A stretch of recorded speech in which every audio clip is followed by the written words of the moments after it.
Good evening and welcome to this meeting of the Planning Applications Committee and Happy New Year to you all. My name is Councillor Anne Siren and I am the Vice Chairman of the Planning Committee and I'll be chairing this committee this evening.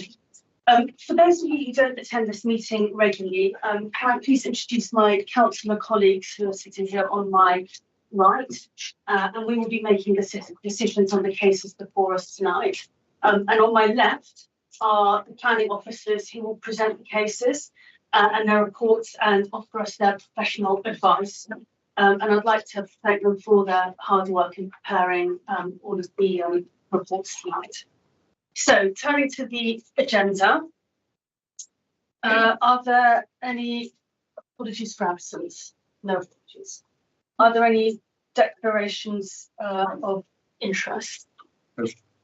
Actually, I would like to declare that I did employ Montague Evans in a personal capacity about 10 years ago and actually worked with Tim Miles amongst others, but I haven't spoken with him since and I haven't discussed the case tonight with him or anyone, so feel perfectly able to be part of the decision making. Are there any other declarations? Now, the order of play for the evening will be as on the speakers list, which everybody has. And at the appropriate point, I will ask the objector and the applicant to come and speak to the committee. And each objector or supporter will have a total of 3 minutes to speak, or if there is a group, they will share the 3 minutes. And then the committee will ask questions of these registered speakers. And we can't allow people from the floor to participate in the debate other than through these formal mechanisms. So we will start with the application at the Courtyard House, 60 to 61 Cheney Walk. Mr. Draviska, please would you present the report to us? Thank you. So first of all, I would like to draw members' attention to the addendum report. This application is seeking permission for alterations to a property, including new extensions, replacement windows, roof lights, and other alterations to a property. Just to run through some of the slides and proposal for members. So this is the site location plan with the property outlined in red. This Could you speak up a bit? Oh, no, sorry. No, this is the area view showing the whole application site in the red circle. It's quite unusual site. We've got the front elevation on this side. Hopefully you can see my cursor, and the rear elevation over here. So the application is seeking planning permission for extension to a front elevation, extending forward of this elevation and the extension in the back with the roof terrace and trellis. This is site photographs showing the application site and its front elevation.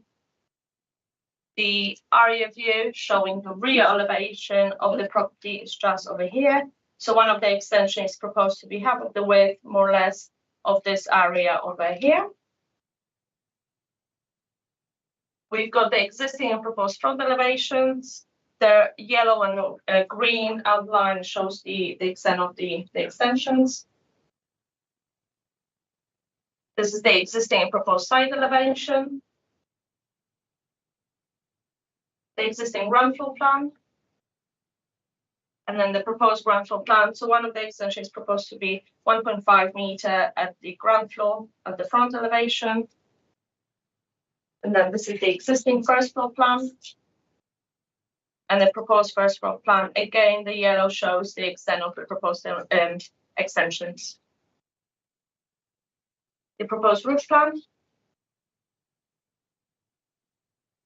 And the proposed rear elevation and the proposed trellis around the terrace. And that concludes my presentation. Thank you. Thank you very much. So we will ask our objectors to come and address the committee first. So that's Mr. McPherson and Miss Powell. Is that you at the back? Yes, please come to the table.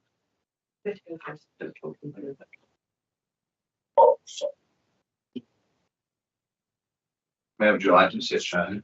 Just right there, it's great.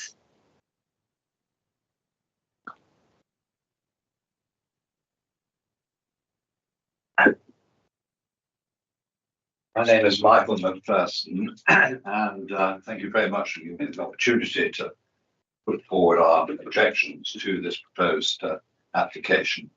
I am a retired city solicitor. I am chairman of the Residents Association, 60 Cheney Walk Residents Association, which basically comprises all the tenants in our block. And as you will have seen from that map, it's a very attractive little area, but it's very, very constricted and everything is very, very close. I live in flat 14, which looks out over the garden, which you can now see circled, with the church, Chelsea Old Church, just to our left, behind, and then to our right, looking out from my living room, but also much closer from my bedroom, look directly out on the courtyard house. There are 3 tenants here. I'm speaking on behalf of a number of tenants who can't be present. And I would just really like to make 3 points to the planning committee. And a number of issues, of course, have already been made, and there have been various variations in the original planning applications. First item I'd like to talk about is loss of privacy. If you look at the map, you will see that the rear windows of the 3 flats that are really affected, which is mine, flat 14, flat 12, and the flat above me, are very, very close to the courtyard house. I took professional advice from the accountant Edward Hill, RIBA, who's practiced for many years. Kensington knows all about the planning and rules and regulations. And he did a lot of measuring and calculations. And he advised us possibly that currently the distance between our flats and the rooms, particularly my bedroom, which is very close, and the courtyard house is approximately 12 yards. If the extension goes ahead on both levels of the courtyard house, that will be restricted to 9 meters, sorry. Now, I understand that there is a recognized rule of thumb that for determining privacy distances between residential buildings, the distance has to be 22 meters. That's under the K&C planning rules. Now, as I understand it, having done the measurements, or at least my architect having done the measurements, that doesn't seem to be followed, because the distance is approximately, on his calculations anyhow, 9 meters. So that's my first major point to make. Secondly, impact on the quiet enjoyment. At the moment, the area of our little garden, communal garden, is a very pleasant, quiet little place. We have a view out of it, over it. We have a view over the church. It's a haven of peace. You can go out there and sit in the evening. And the coach house at the moment, anyhow, does not have any higher windows looking out over it. They did in the original planning application have a couple of dormer windows, which were going to go into that green metallic roof, and they would have looked very much down on the garden. They've been withdrawn, as has been. Mr. McPherson, I'm sorry to rush you, but it's meant to be 3 minutes. Right, so okay. Please, right, okay. there will be an opportunity for us to ask you questions. So basically, we believe that the new application, although it has been affected, does still impact very strongly on the quiet enjoyment of our little garden area.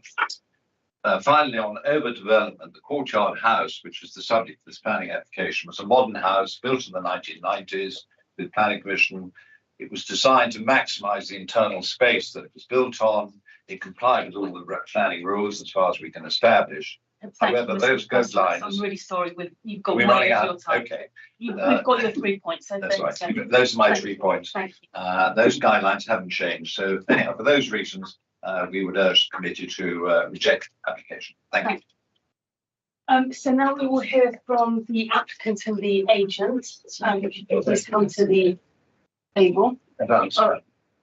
It's 3 minutes. If there's a group, then there will be an opportunity for questions after the applicant and the agent have spoken.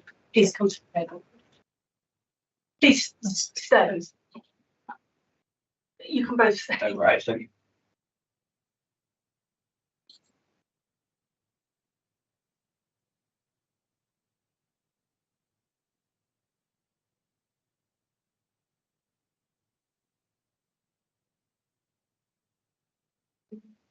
Good evening. Okay, first, for 1.5 minutes later, no. So, good evening, Mr. Chairman and councillors. I'm the owner of the Courtyard House, and I will present my case and answer any questions you may have. We have received 3 objections in total. One of them is only regarding the single-story extension at the back of the Courtyard House. The remaining 2 are regarding the front.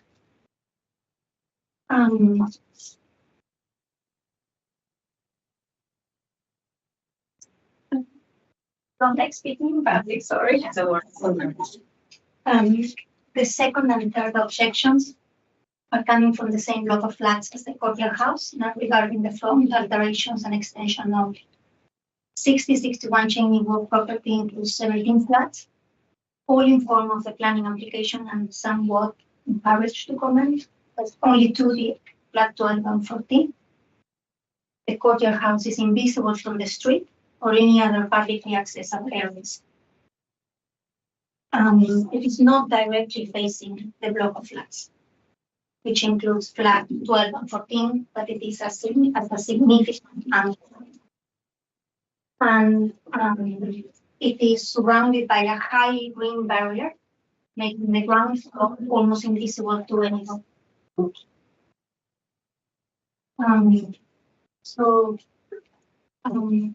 Regarding the loss of light, we provided a detailed daylight and sunlight study demonstrating that the proposal will have a negligible impact on light levels.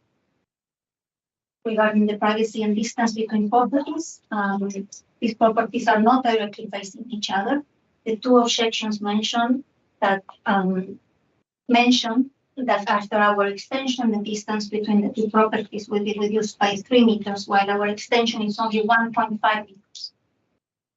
And regarding privacy and overlooking, at the elevation close to flats 12 and 14, we are replacing an existing balcony where 3 to 5 people can stand, with a small Juliet balcony where no person can stand. By doing so, we are significantly reducing the opportunity for overlooking when we are increasing the level of privacy. And regarding the communal garden privacy, which was just now talked about, the proposed side window does not overlook to any neighboring properties, but to the communal garden, which is part of the same block of flats as our house. It is worth noting that flats 12 and 14, as well as flats 16 above them, have numerous windows and large terraces directly facing and overlooking the very small communal garden at a fraction of the distance of the proposed narrow side window. Thank you very much. Just to add a few points, good evening. The whole development is proposed within the private enclosure of the owner. It's so that in fact it does not happen on the rest of the communal area. That's number 1. Number 2, I would like to add to this a rule of thumb of 22 meters. That is for the windows which face each other. If they're staggered, it comes much closer. Those are your planning guidance, as you may check that. As far as quality geometries, no view of church will be affected whatsoever. We did extensive light study, which shows daylight components impact on each window, and it shows it's within the area. It's now nearly 2 years. We came with various. Thank you. I think that's great. Thank you very much. Thank you. So now there is an opportunity for the committee to ask questions. Would anybody like? Oh, Councillor Batia. Thank you, Madam Chair. I would like to ask the objector if I may I pronounce your surname properly? I would like to ask you. Fuff, Yes, yes. we didn't hear from you. Could you tell us why you are objecting to this Well, application? I'm objecting to the proposed alterations, as should the application be granted, it will have a really negative and debilitating effect on my life. It is clear that anyone who's visited my property can see where I live 24/7, but the outside patio situated immediately east of the courtyard house will suffer loss of privacy through overlooking, significant loss of light and sunlight, no matter what has already been said as it being insignificant, loss of amenity. There will undoubtedly be an increase in noise and disturbance, in addition to increased electric light pollution and cooking smells. It will really affect my everyday life. How far is this, the distance wise in meters? How many I meters? haven't measured the meters because I thought as the Well, you did mention 9 meters. it's such a confined area that it's easy to talk academically about what all of this is, but in reality, anyone can see that if you know the one wall is moved 1.5 meters, it's going to make a significant difference. What conditions would you like to see if we are going to approve this application tonight? What conditions will make you happy to give you the sense of security and protecting your privacy? I don't think that it's possible, actually. I think that it's just a step too far to want to increase eastwards. I'm sorry. Understood. Thank you. That's just for Daniel. A question, to both the applicant and objective. We've heard a number of different views about whether the additional windows will actually be overlooking or not. I think someone here said that there wouldn't be any sort of overlooking, or they wouldn't be directly facing the block of flats. But obviously, you've both said that it would sort of impact your privacy and there'll be loss of light and so on. Could you both perhaps you first, the objectors first, just explain a little bit why you feel it is the case, or despite the fact that it's being said that the window won't be overlooking neighbour properties, that it would be. Yeah. Well, the fact that it's coming 1.5 meters towards the neighbours means that with the Juliet balcony, it's going to be completely overlooking. Yeah. Perhaps you go first then. Okay, So obviously there all are. right. First of all, the windows, which we're talking to the neighbors, you have various levels there and quite a lot of greenery. So you will be hard pushed to see development from existing windows in question. Number two, the first floor windows are enormous at the moment. We are reducing them. Thus, the overlooking from the block of flats will be reduced. Number three, there is existing full balcony on the top wing, which is now reduced to Juliet balcony. So you wouldn't have people accessing as you have now and looking towards communal garden and everybody else. So we are in fact restricting access and restricting the view. So sorry. So the windows will be smaller. Smaller than But it is originally on the closer. first floor. Closer but smaller. Yes, definitely smaller than existing. Could I just comment Yes, on sorry. your point of where the windows from our flats, whether it's Susan Fatt or myself, they look directly out on the garden and maybe obliquely slightly to the left towards Chelsea Town Hall. But the courtyard house, certainly in our bedroom, is right in front of our bedroom window. I mean, we're very much close. In our living room, I meant just look straight over the garden, but certainly in our bedroom, we would not be able to have. We'd have to have blinds all the day, because the upstairs bedroom lights or the windows are going to be put in would project straight into those bedrooms. And it's difficult to explain the distance, but I think I'm probably talking. Could we just indicate on the? Would you be able to point? Is that possible? Yeah. So that one, no, two. No, Yeah, where we can see the windows. The first one. No, Next one, there. That one, yeah. Could you indicate the windows? I'm not sure I'm going to be able to recognise my window. so that, yeah, that's 66. I think, Susan, is this you here? Yes. Right. So this is my flat I live with That's my the wife. bedroom, is it? And that's a living room. Right. So there's a bedroom round here. Where's the court? Sorry, yes, I got that right. Sorry, so I'm having difficulty. Might it be the one on the right? Yes, Would that be your living room? yes, but then we've got another room. Yeah, bedroom here. That's slightly mysterious. Would they be those windows on the left you initially pointed to? I'm not sure where those are, Susan. But I mean, it's this. This is the room which looks from our bedroom. We can see straight in, and if they put a window here, it will. Right. Well, we'd have to have blinds all the time. No question of that.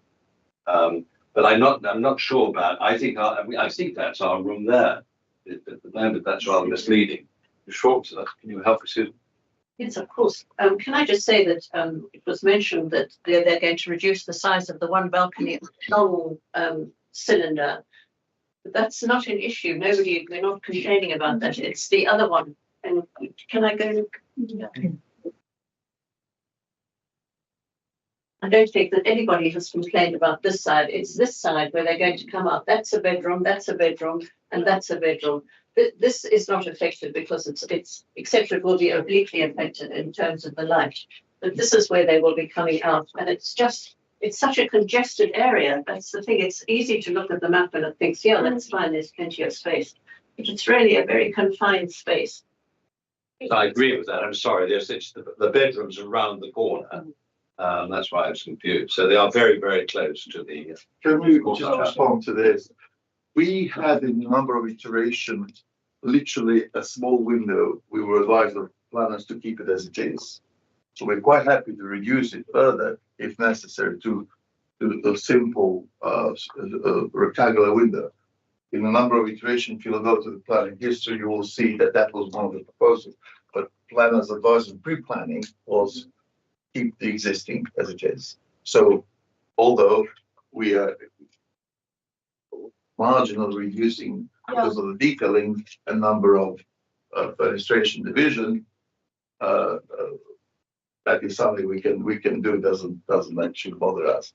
And but I would like also to stress that people accessing balcony now have view everywhere, whereas with Juliet balcony that will be much reduced.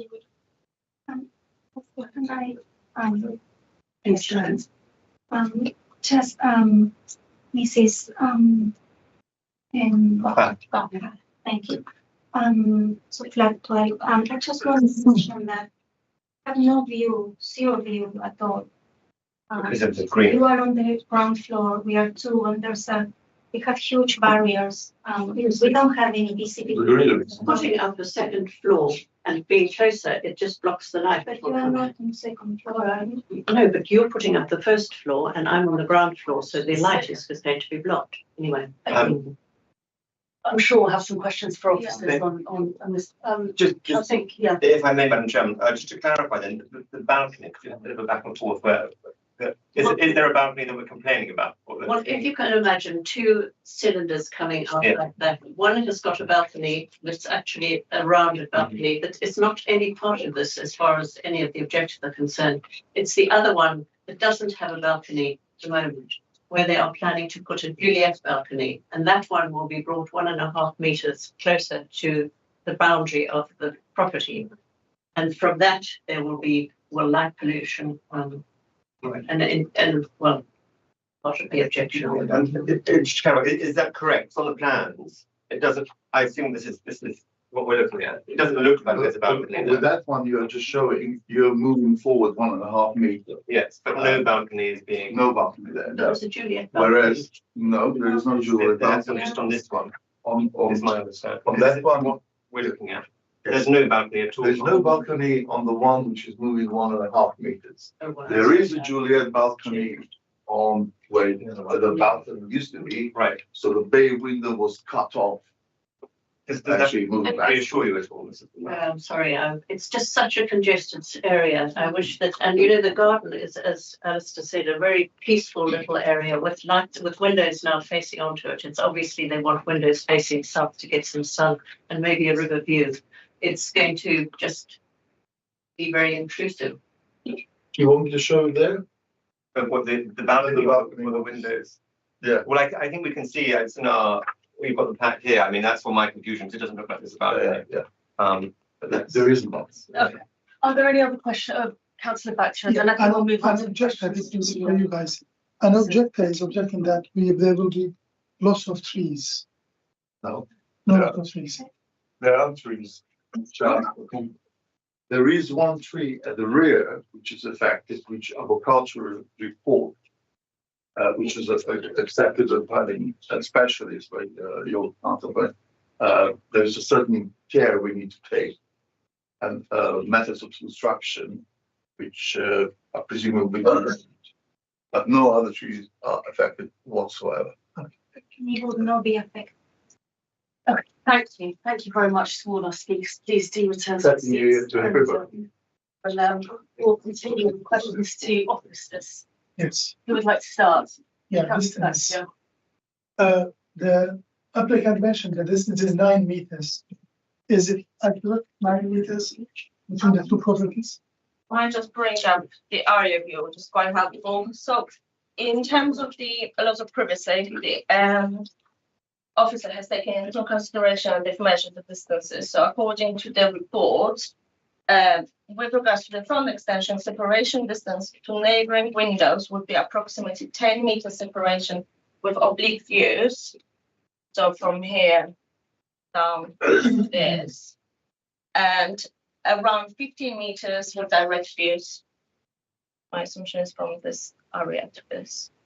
And according to the officers, the level of separation is considered adequate, especially given the context of the site is already quite constrained site. There's already quite a lot of mutual overlooking. So from our assessment, we didn't consider it to be harmful. Thank you. Any other questions? So I have a question, which is just to really make sure we're all very clear about exactly what's being asked for here. As I understand it, we're talking about 1.5 meters coming forward, but not adding any windows. We're not adding windows. On or facing the properties on the other side. Yes, That's correct, right? And on the balcony, we're talking about reducing the balcony down to a Juliet. Yes, I'll just bring the. So we've got the existing first floor plan. So members can see on the top over here, that's the existing balcony over here. And then on the proposed first floor plan, members can see that that's been reduced and there's railings across the window. So you actually can't step in, given that the extension of the ground floor also is being reduced. So this is the proposed ground floor. So just to be clear here, we're not adding any windows that are going to do any more overlooking. We're just bringing them forward. Yes, on that window, we've got the proposed first floor plan. So we're moving the windows from this location 1.5 meter to this location. Okay, and from a planning legal perspective, is there guidance on distances between windows and other windows? What is? Yeah. So we do have a guidance. Usually it's 18 meters, but that will be something between new developments. So in this case, as with every application, we have to take into consideration the context of the site. The existing windows are already less than the 18 meters guidance. So yes, that's going to be more harmful. It's just about the fact that it's a conservation area, and a conservation area, of course, isn't only about what's built; it's also about the gaps between the houses and the existing spaces and the gardens and so on. So, are you able to explain to us how this is compatible with the conservation area when it's such a sort of unique area? I completely agree. It is a very unique site. We don't really have many within the borough, just because it's already a background development surrounded by other residential properties. It's not going to be visible from the public realm. It will be, of course, visible from the public views from within the properties. But the character of the building is already quite different to the rest of the kind of the conservation area. So from the officer's assessment, giving the design of the existing building, the proposed modest extensions are acceptable in terms of the conservation area. Okay, so we send. Thank you, Madam Chairman. I guess mine would be, I struggle to see a reason to reject this application, if I'm honest. But given the concerns of some of the neighbours, is there any sort of more condition or informative that we can add to the screening, to the boundary there in front that we can do to try and assuage any concerns that they might still have? I mean, I know it's already sort of substantial. It might be quite difficult just because it's not part of the application. They're not seeking changes to the boundary treatment. As long as you can see from the photographs, there's already quite a lot of greenery around sides. There is a condition for the side windows to be obscurely glazed, but that's not something the residents are seeking really, because the concern is mostly about the windows members can see at the front. That's the one looking over the patio. The side one over the patio is glazed, so that they can't. Obscured. Yeah, Obscurely glazed, yeah. I mean, they are amending the plantings. If we look at what the existing ground floor proposed, the planter space is changing. So would that not count as being part of?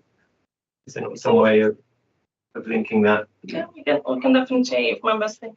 We can put a landscaping condition. Yeah, like I said, I think just given the feeling of the objectors is that they fear that that's sort of overlooking, if there's a way that we can, help them feel a bit more comfortable with that. It's just going to be the ground floor by ear. Yes, that's if members think is.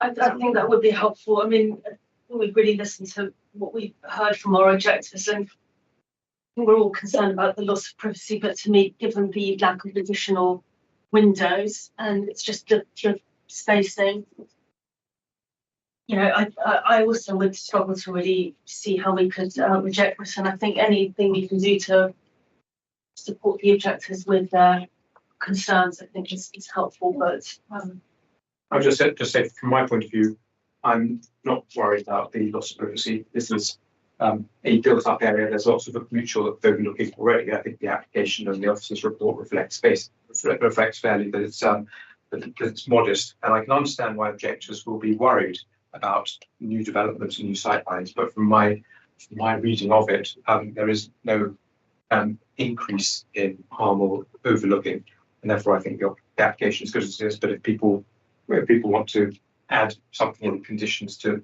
do some ground floor landscaping, then I wouldn't stand in the way of that.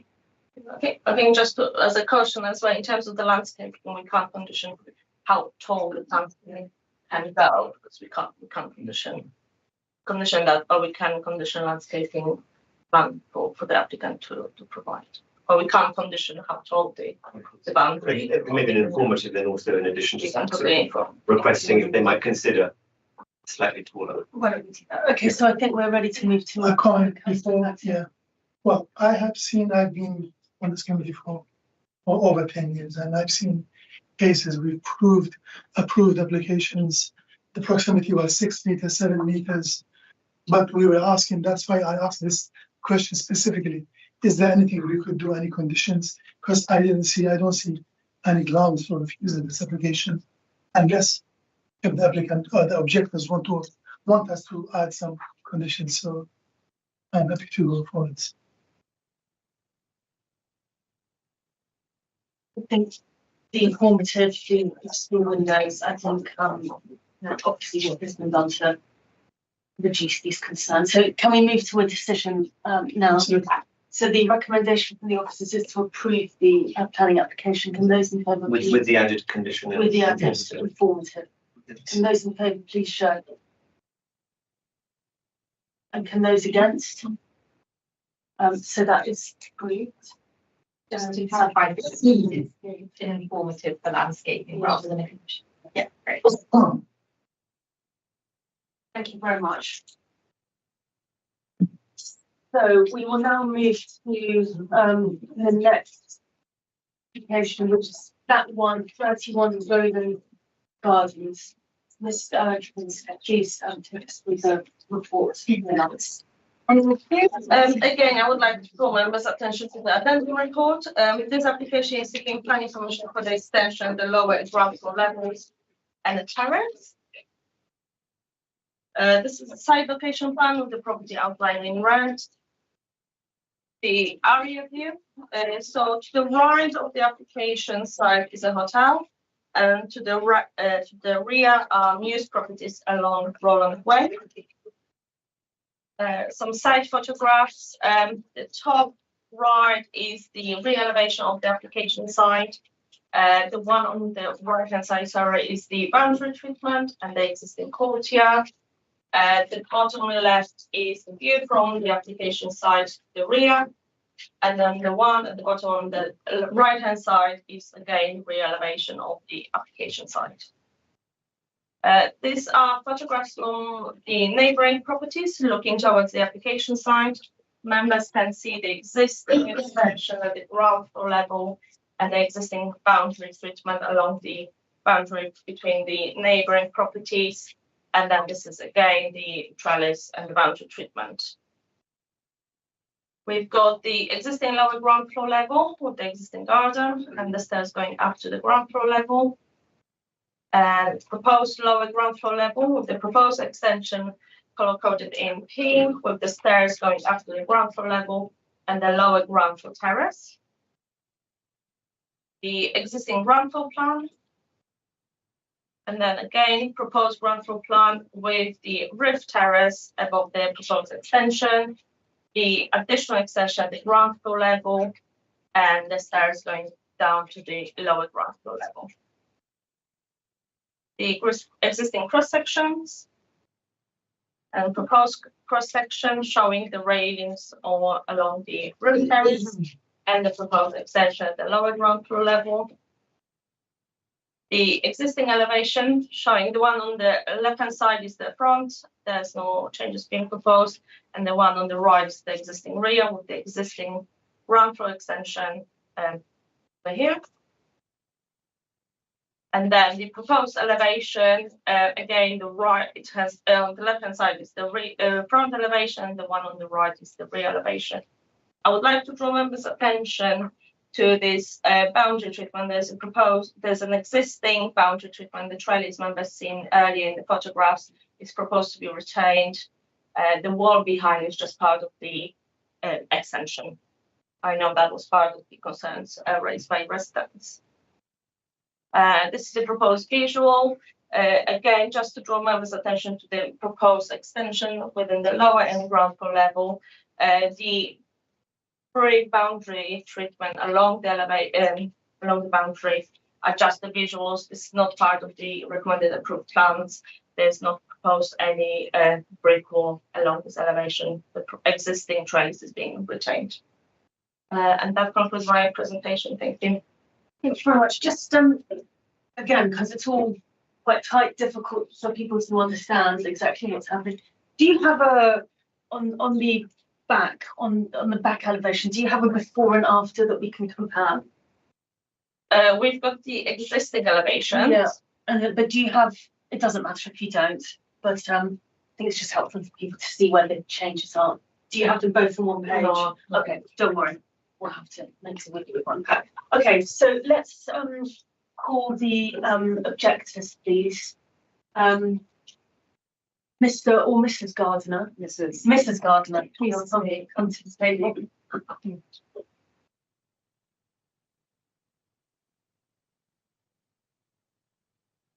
So as before, you have 3 minutes to address the committee.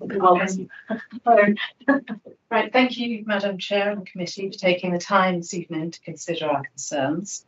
Our family has lived at 37 Roland Way for over 40 years now.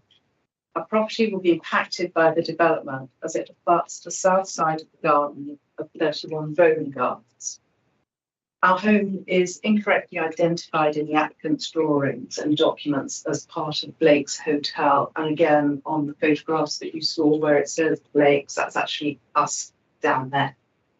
Obviously, we're a residential property, not a commercial enterprise, as I think we're described at some point in the planning documents. And as you can see from our photos, our small patio is currently separated from 31 Rowan Gardens by a wall, which reaches about head height from our side. It's topped by our planters and with the applicant's trellis behind. Although from our property, the applicant's green trellis is exceptionally tall, reaching about 11 feet, it is set back, and importantly for us, is partially masked by our planting on the top of the existing wall.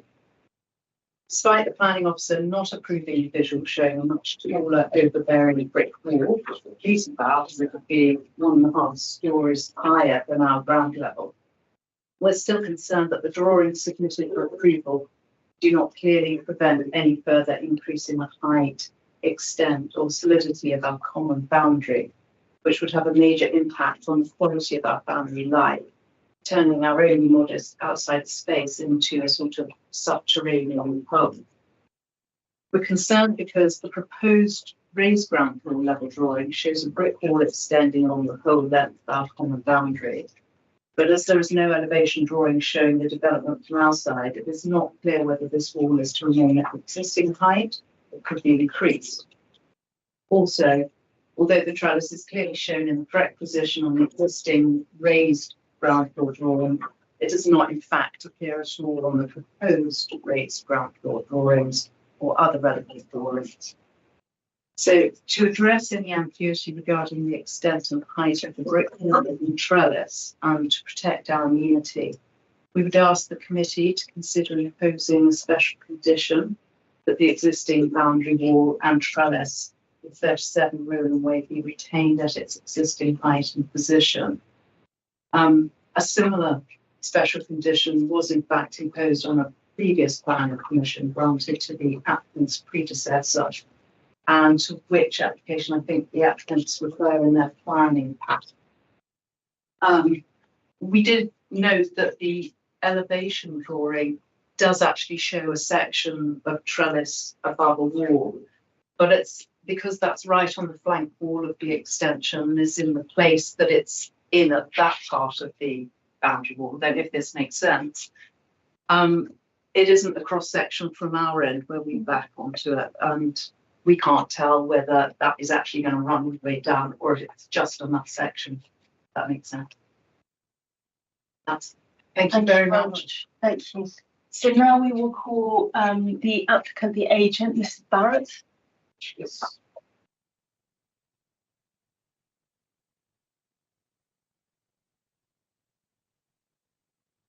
Good evening. Welcome, and Thank you. you've got 3 minutes. Thank you. So the design was submitted following a pre-application process in which we developed a number of plans and worked with the case officer to produce something that we all believed was the most suitable for the site. We have made sure that the design is in line with the design guide and the height SPD, as long as with local development. So photographs will show that the adjoining properties, neighbouring properties, have got extensions of a similar size, or in some cases a larger size. I do understand the objections. There were 4 objections in total. One of them was as simple as I don't like this. Others I think were more valid. I do think that on the case with these particular drawings, we did issue a revision B drawing, which clearly does show the trellis and the height, which may be useful,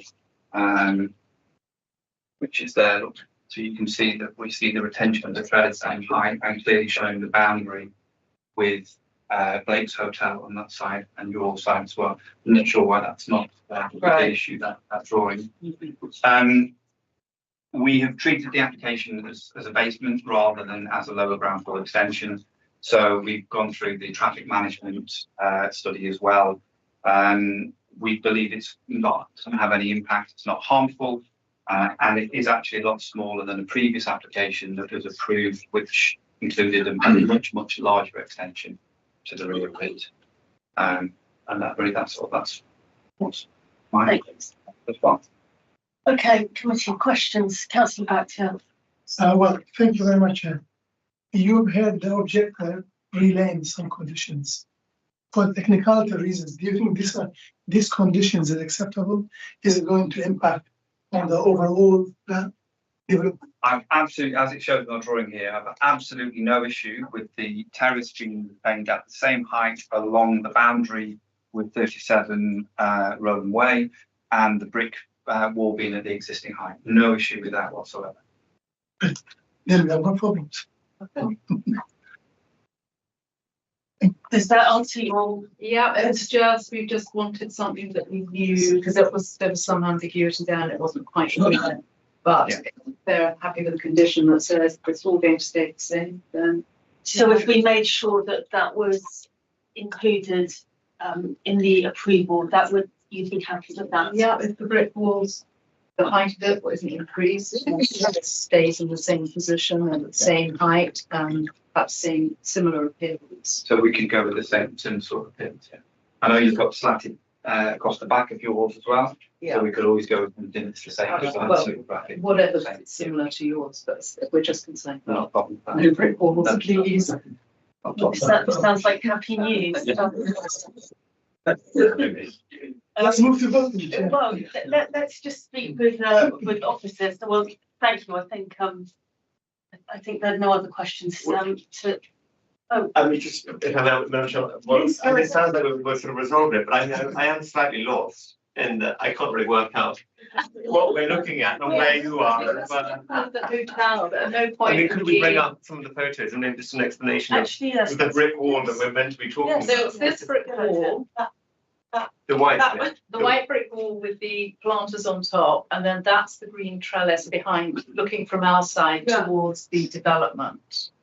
These are from your garden. This is our little, tiny little So I think, modest. I'm not sure whether we're supposed to work together on this or not. But I think what we're saying here is that the extension will still be as we originally designed, but the section of fencing in here will remain as terrace to this same height. And what I'm more than happy to do is extend the terrace on our, subject to you giving us approval, of course, is to increase this with the same slats to match what we have in this fence here. I'm more than happy to do that. Does that work for you? I think so, if they want to do that, but, yeah. Or they can just keep what they have or something similar behind it. I think we probably just want the freedom to maintain what we have and. So as long as we have agreement that we keep a fence to the same height and it's either what it is there, I'm more than happy to That's good. talk with you separately and agree on what works for you as well. Right. Well, thank you. Any questions to officers? No. No? Well, Just comment on yes, conditions. comments on what we've just heard. I mean, there are two options. Members can, if they wish to put a condition, can put the details of conditions, and that kind of goes through the discharge of condition, and residents next door can comment on it. Alternatively, we can just put a condition that the existing boundary treatment just has to stay as it is. And if you want to change it in the future, you just need to submit a new application. Yeah, no, I'm quite happy to. That might be the easiest. Sounds like we just want to keep it as it is. Yeah. Yeah? Okay. Well, let's do, that sounds like the most straightforward. Yeah. And sounds like everyone will be happy with that. Okay, so let's move to, you can go back to your seat. Let's move to a decision. The recommendation is to approve the application at Flat 131 Roden Gardens. From those in favour, please show. Thank you so With much. the additional condition. With Yes, the with the additional additional conditions conditions, that we've talked about. Thank you very much. Okay. Let's move on to 55 and 57 on Slow Square. You're on again. So again, I would like to draw members' attention to the addendum report. There has been some changes to some part of the report. In addition, the proposed air conditioning units that are shown on the plans are unable to be considered as part of this application. Speak up, please. Sure. Thank you. The proposed air conditioning units are unable to be considered as part of the proposed works, and these were not listed in the description of the development within the application form, and therefore informative is recommended that a future application would have to be submitted for that element. And also that isn't picked up in the addendum report, but paragraph 6.17 of the report it's recommended to be removed. That refers to the AC unit. So the listed building consent and planning permission are sought for various alterations to the properties, including internal works, power demolition, erection of orangery, lower ground floor extensions. I'm just going to run through some slides for members. We've got the site location plan and lot plan with the property outline in red. The area view showing the application site with the red dot. Side photos of the rear elevation. Side photos of the internal. These are the existing floor plans. And then I'm going to run through each of the floor plans in terms of the proposed alterations, in terms of the demolition and removal, some of the internal works, and then the proposed floor plan. So this is the proposed alteration at the lower ground floor level. As members can see, the red kind of stripe, that's the amount of proposed within the property. And then we've got the proposed lower ground floor plan. Then the, again, alteration at the ground floor. Again, the red shows the proposed alterations in the property. And then the proposed ground floor plan with the orangery at the back here. Then we've got the first floor plan, the proposed alterations, and then the proposed first floor plan. The existing and proposed rear elevations. Existing proposed east elevation, existing at the top, the proposed at the bottom. The existing and proposed elevation again. Some sections, the existing at the top and the proposed at the bottom. Another section. Again, section existing and proposed. The existing rear light well elevation. The proposed rear light well and the orangery on the top. The proposed rear light well elevation. Okay, light well elevation. So there's quite a lot of plans, so I'm just going through all of them, and then the proposed orangery as well. So this application went through pre-application advice and concerns, which members can see within the report were raised by the officers. So it is unfortunate that the applicants didn't follow the advice we're giving and the officers' recommendations to refuse both the listed building consent and the planning application. That concludes my presentation. Thank you. Thank you. So now we will call on the applicant and the agent and the project manager and the architect to contact us.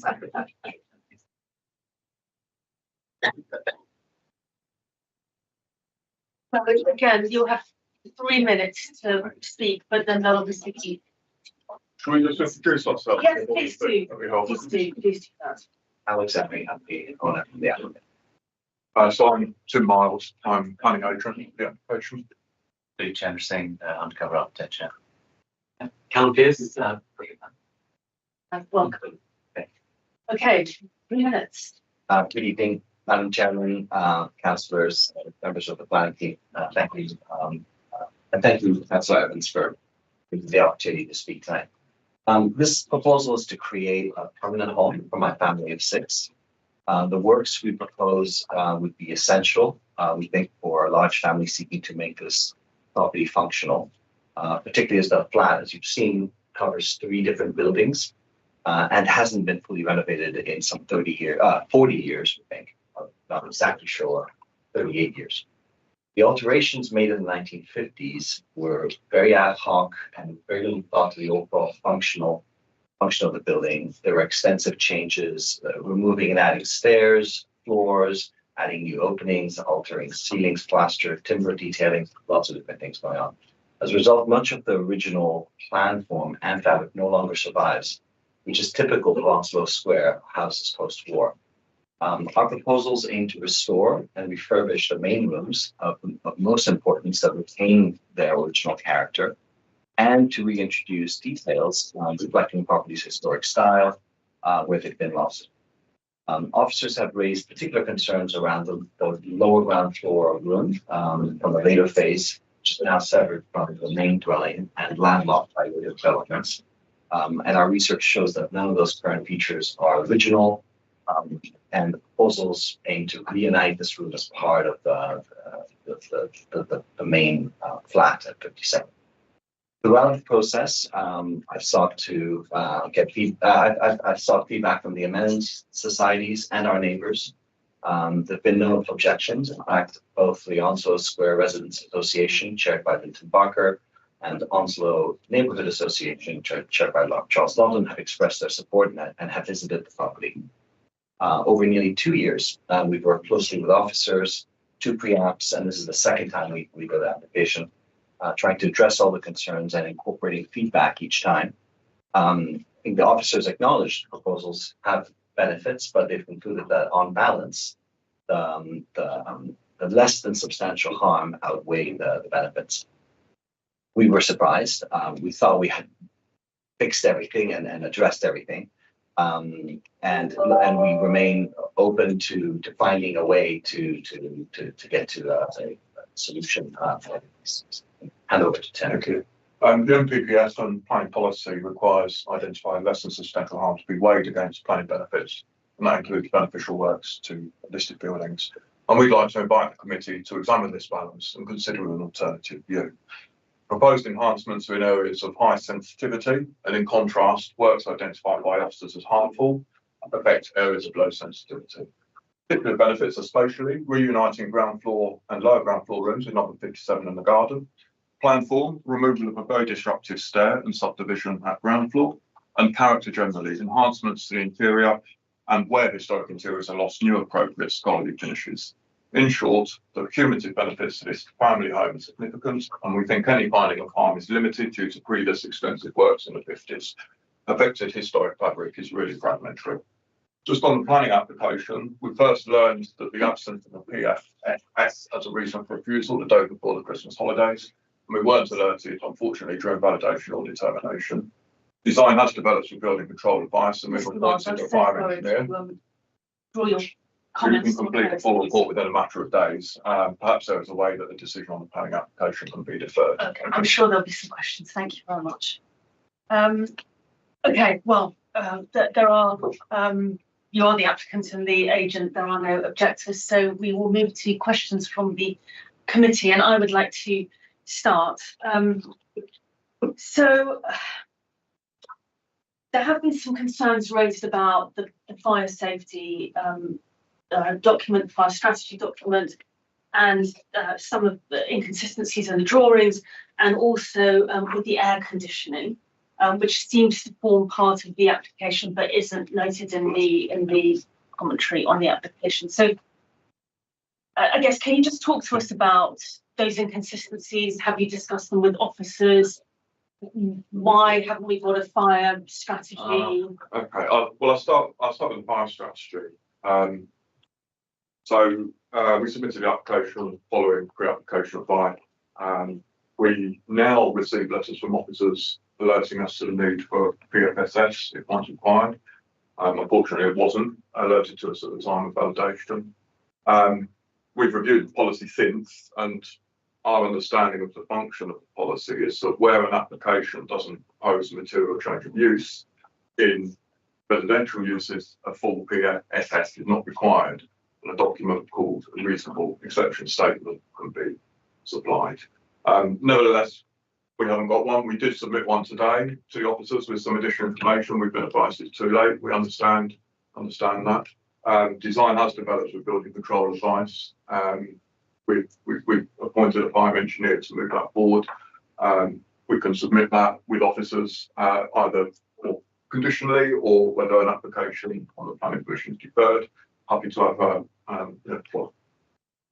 understand the committee's thoughts on that. In terms of the air conditioning, I'm not aware that we were alerted to any issues around that. I know your environmental health officers haven't raised any concerns from a noise perspective. The officer report, as far as I'm aware, doesn't raise any issues with it, and it's not listed as a concern in the. We received the report of the commentary in December. December 23rd, and it lists out all concerns and so forth. There was no mention of the air conditioning as a concern. So this is news for us. Okay, well, we'll ask the officers in a minute. And then about the drawings, have you had any communication from the planning? To be completely honest with you, it's the first I've heard of inconsistency in a drawing. So if there are any, then it may be that there's a remedy by means of a condition which requires us to submit further clarifying details. If there is an inconsistency. And just on the changes to the building itself, maybe you can talk a bit more to the committee about the pre-app process, what feedback you were given, what changes you made. I mean, it is a listed building, you know, we all respect, you know, the need for preservation of these buildings, but, you know, I think we do recognise that this particular one has been much altered, but still we need to try and retain what is still in existence. So perhaps talk to the committee a bit about what you've done. Yeah. So there's a few beautiful rooms. There's a first floor very wide living room with original moldings, absolutely preserved.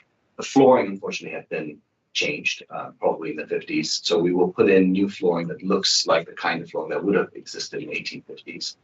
There's also a beautiful cantilevered staircase. Again, we're not touching anything there. We're actually removing some, what are they called? Pilasters that were added later that don't really fit. And we're trying to bring it back. So, and those are really the two rooms where there are original features that are definitely from that time. The lower ground floor is where it's really messy. I mean, this was chopped into lots of small flats, and then over the years, previous owners sort of brought things together. And it was all originally part of a house, but it's not the full house. This is just flats within a bigger house. So part of the challenge is how do we make this into a proper home? And the previous owner lived alone, an elderly gentleman, lived there for nearly 40 years, and so it's quite a large property, but it essentially had one master bedroom area. So we're trying to find a way to make it a livable home for a family, which is why we've had to think about how do we use the lower ground floor, which was an area that we got a lot of feedback and a lot of concern from the planning team, which is why we tried to change things the way we originally were going to take the roof of that off. Now we're not. We found a different way to have the orangery, which I think is a positive. And then here and there, I know that the comments go into quite a bit of detail. It's very, I read through it. I always try to sort of understand what are the real priorities, but we've had to sort of slightly move doors here and there sometimes to the original position. There were corridors created, we removed some of those.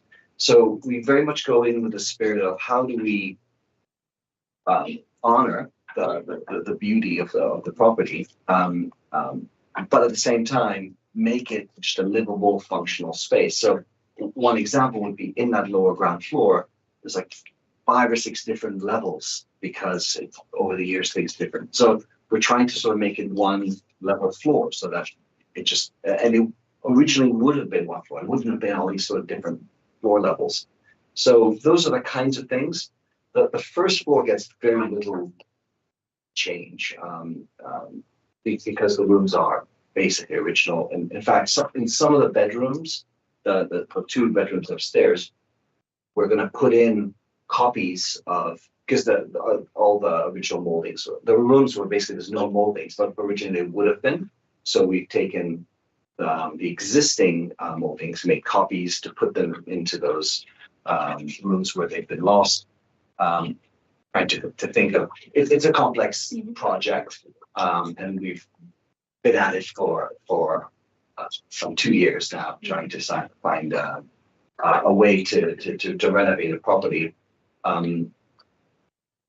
But at the same time, always trying to sort of, I did the full research of the history of I found the 10 different residents who've lived there since 1852, and so did a little. Yeah, I have like a whole little book on this. So I've really got into what this property was all about. Some very interesting characters have lived here. So we've come at this in a very sort of respectful way from a heritage perspective. But at the same, so I'll give you an example. At the very beginning, one of the suggestions during pre-application was, well, why don't you put the kitchen downstairs in this big room? And it's like, well, it doesn't work. We have a property that's over the main living room area. The dining room is on one floor, and the kitchen today is on that floor. It doesn't make sense to put the kitchen all the way down. So there were some suggestions that, of course, we listened to the feedback in the pre-app, but we couldn't just sort of accept all that feedback at face value. We had to sort of find a way to say, okay, we hear the feedback, we try to sort of incorporate as much of it that really makes sense, and some things that don't make sense, we have to just find a different way to try to address. Does that help? I can give an example of that, if I may. The room, the lower ground floor room in the first application had quite a degree of subdivision in it, and the feedback from officers was, well, we don't want to carve up that room. So the scheme now, it utilises pods, so you can still appreciate the proportions of the room. They screens that go all the way to the ceiling. Someone walks in and they appreciate the original proportions of the space. Still serves your purposes and the function and the new use in that room. But we try to listen to the officers. Yeah, I'm very pleased that and I've seen that in the first application there were something like 98 or 100 documents. In the second application there were another 100 documents. That you have sought to make this a home that can be lived in and isn't just one that complies with everything that is sent to you from the local council, and I absolutely appreciate that. And the best thing when we're sitting on committees like this and hearing difficult cases that have got to this stage is that we appreciate our residents trying to make homes in this borough, and therefore what you've done looks, even in the officer's report, apart from 1 or 2 lines, looks as though there's a huge amount of benefit to the building. And as you said, it's not an original house that hasn't been touched. It has been had a mooring, and you're putting everything you can right and still making it into a home. So I have absolutely, my personal views, I have no difficulty whatsoever with the listed building application as it is. My only question, I think someone else can pick up on the air conditioning and what is and what isn't in there, is it's unfortunate if you've only been told about the fire statement at such a late stage. I will take up with officers afterwards why an existing flat operating in an existing way where there isn't a change of use and there isn't an amalgamation or anything else happening, why that requires a statement. But just the status of it, you said that something had been prepared. Is that actually a fire statement, or is that a statement saying that you don't need a fire statement? Well, we submitted a document I described called a reasonable exception statement. We have that. We can might be a better place to describe what we've got in place now, but we have also appointed a fire engineer to prepare a full fire report on the basis that we think that'd be helpful to. Just saying, even though you believe that the reasonable exception statement is valid, you're going further than that by saying, and here's one that will comply anyway. Yes. Well, it asks questions about, for example, where fire appliances will access the property, and the answer to that is the same as the current arrangement. Yeah. There's multiple entrances and exits from the property, for example, with access to several staircases. We're happy to be led by the committee on this point. We can provide such information as is helpful. As we would do anyway with building control compliance in the next stage of development. So it's already set up to do that, so we can just bring that. Okay, are there any other questions? Very briefly, if I may, Madam Chairman, just on a heritage point, it might be the better place. I mean, in the report, the officers' balance comes down to saying that actually the works do more harm than benefit.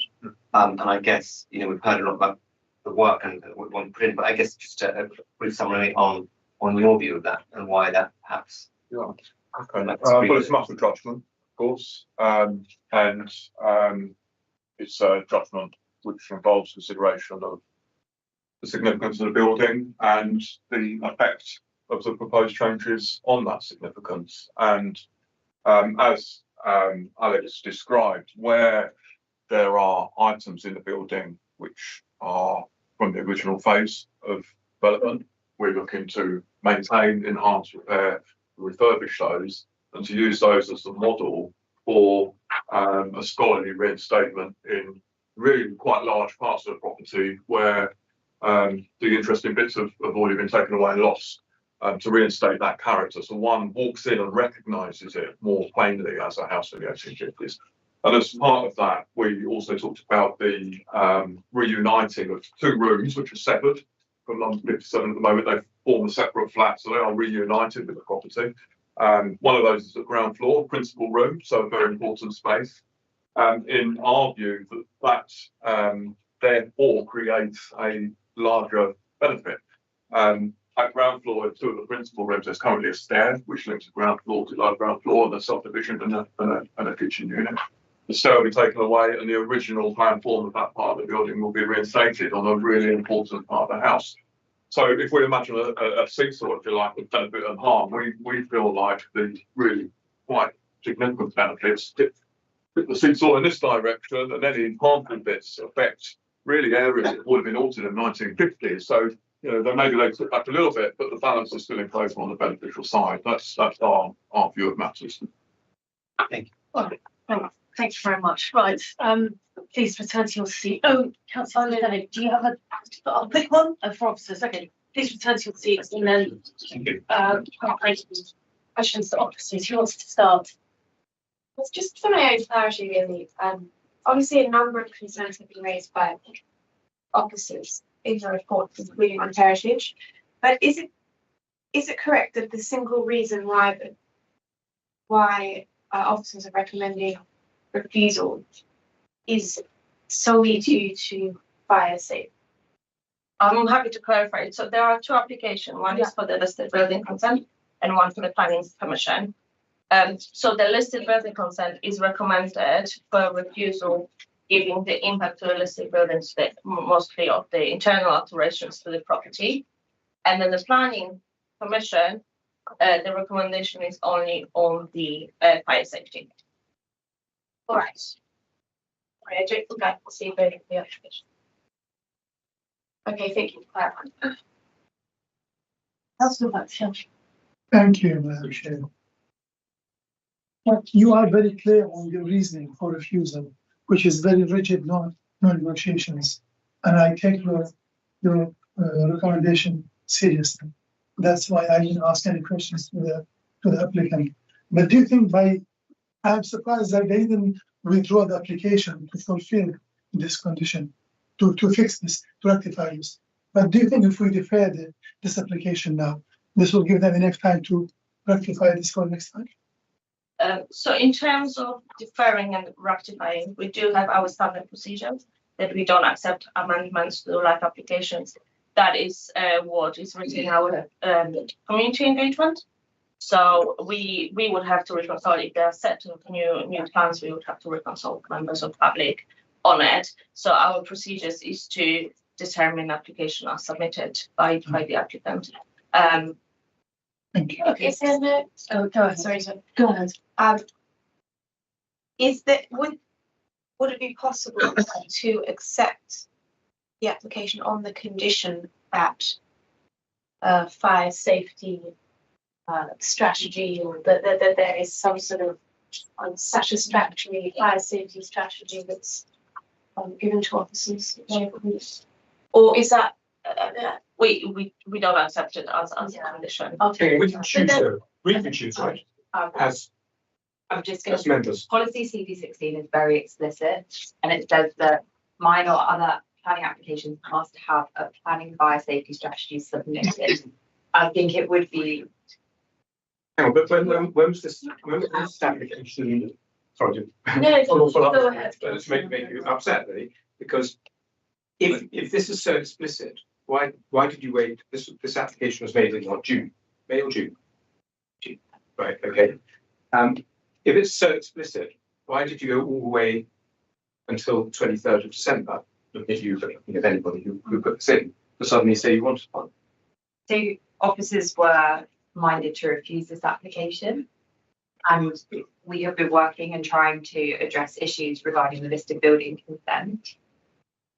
I think No, specifically on this, you've had 7 months of this application, and the day before Christmas Eve, you say, oh, we don't have a PFSS.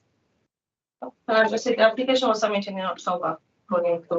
Yeah, But it's the first application which we applied to as well. no, so the new local plan was booked in July.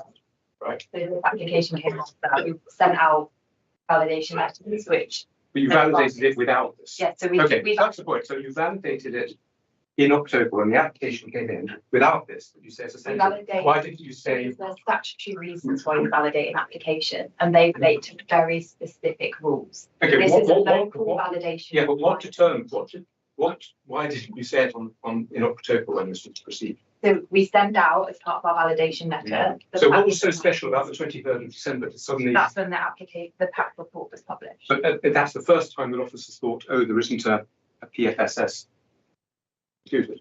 No, so this application was for refusal. If it was to be approved, then we would have. said- Yeah, that's the only reason for refusal. On the So- planning commission. Yes, but we're talking about the planning commission here. They made it very upset for the applicants that they've gone through this whole process. They've had a year of this in other cases, and you kept it a secret from them, even though this is the sole reason for refusal. We said, oh, it's recommended for refusal. If you had told them at any stage, if this has been policy that is so important for you, and us, because we want to make sure this our strategy is correct. But why didn't you tell them at the start? What's so special about it when the pack came out? We would have told them as part of the validation letter process. We would have. It- did it is also on not. the- We were not. and we'll not check seeing that. It can't be conditioned. Okay, so can you just explain, because this is all quite technical, can we just please explain to the committee about this fire safety strategy, what the changes were in the local plan, why it's required? I mean, this is a refurbishment.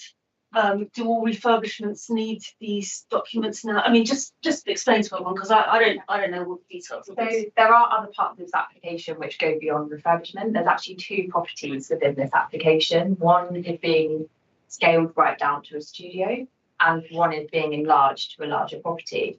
It's a minor application, so it doesn't fall within the householder reasonable exemption area of this policy, and it does need to be accompanied by a fire safety strategy. Because of the extent of the work. Yeah, and because of the size of the property and what's going on, and the way that it's been applied for. But to Sam's point, nobody told them this.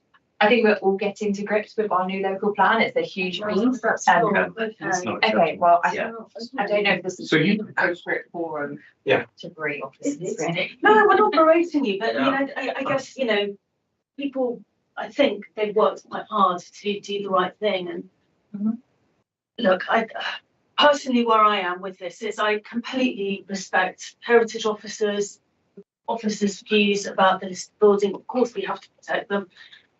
Look, I think we can all see that there's been a lot of changes done to this building, and I think that there is a balance, and in my view, you know, the changes that the applicant wants to make are acceptable. I guess what concerns me now is that they have spent so much time, and if we were to refuse it and they go back to the beginning again, it just doesn't feel very fair. It doesn't feel very fair on what is an important part of our policy, fire safety. Of course, it's massively important. It just feels like a bit of a fatality here. I mean, I think they're going to do it. They've employed people. It's going to happen. So look, that's where I am. I don't know where everyone else is. It just seems like obviously there are. Is a deferral possible rather than a refusal? Because it seems like there's still obviously they've recently submitted something, submitted a reasonable exemption, and so it almost seems like there's conversations that haven't happened yet that probably should have had them recorded. I guess what we have to sort of figure out is what's the quickest way of, if we're all, councillor Batty with us. Wait, hang on. Councillor Batty. Well, I did ask a question about the deferral and I got my answer legally, which is going to be against the plan rules. But my question now is, if the applicant chose to withdraw the application and rectify this, would it be a better option? So they had the chance, this opportunity, but they missed it. Okay. So based on what Sonia was saying, I would propose that on the planning application, I would put forward a motion to defer, subject to coming back with an acceptable fire risk strategy, whether it comes to this committee or whether it doesn't need to come to this committee. That's up to other people. And that would deal with the planning application. And for listed building, I have no difficulty, and it's not related to fire strategy. I have no difficulty in taking a vote, taking a decision on that one. Well, I would agree with that. I guess what's the simplest way? And actually, while we're on this subject, shall we talk about the air conditioning and the drawings and whether people are comfortable with what have been submitted with the drawings? Because these are other concerns that you raised. So there's 2 points there. There's some inaccuracies in the drawings, which were also explained to the applicant. I emailed them beginning of December to explain that there's stuff that's shown on the drawings and the location plan, which are kind of inaccurate and don't follow the specific guidelines of how we would. Is that planning application or listed building? So we advised them that they're showing addresses on the plans which are not included in the address submission in the application form. And then on the AC units, it was brought to our attention that on the kind of legal review of the application that these were not included by the applicant in the description of development.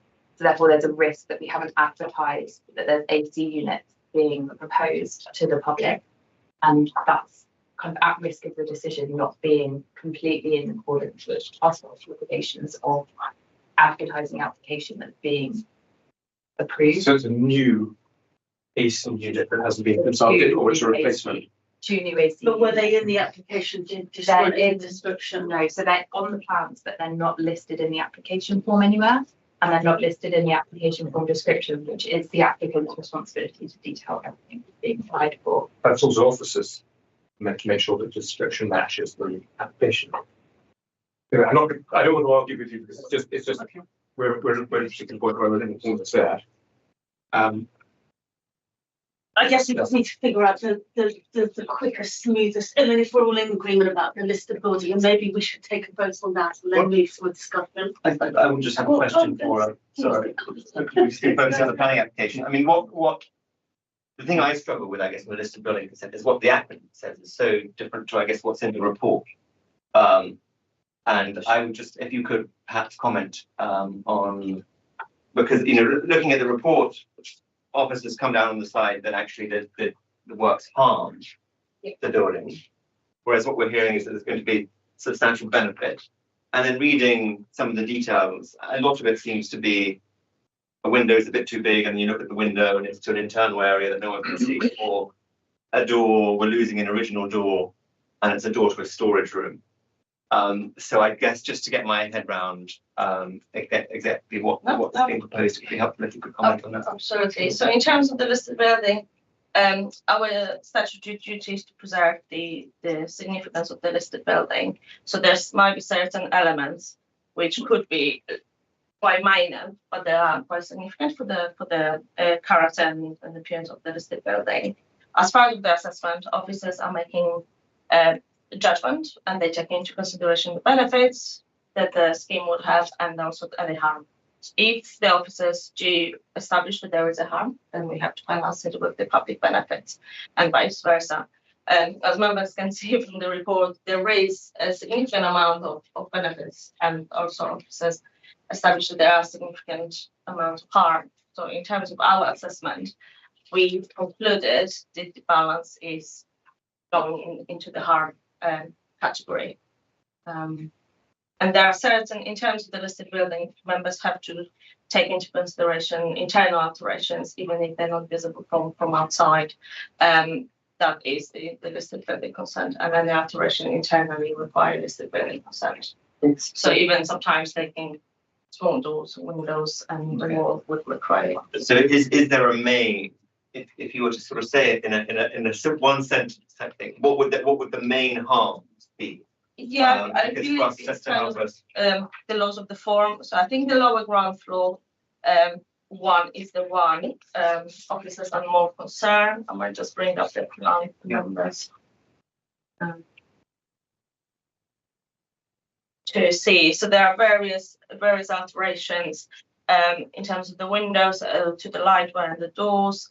There are some changes to the openings. Could you point? Would you be happy to just for us to balance out? I actually marked it myself, so Yeah, I just to can understand. go through it. So one of the concerns in the lower ground floor was the doors, and also the windows and the doors within the light well, and also the doors within the storage room, and those walls within those rooms as well. And that kind of creates the kind of information on the layout and form of the floor plans historically. So certain elements like those kind of little walls are important in terms of the listed building consent, because it kind of tells the story that it used to be a room within that area. So that's kind of a lower ground floor, and also the proposal for the light well. It's just over here, that big red. I might just kind of go. And then on the ground floor level, there were some concerns with this element over here, the removal of the internal wall and the windows, and also opening this space as well, and changing the doors and the wall. So they might seem quite not significant, but in terms of the history of the building and the listed building consent, the elements the heritage officers are looking into. Excellent. Thank you. Just one question, Matt. Did you visit?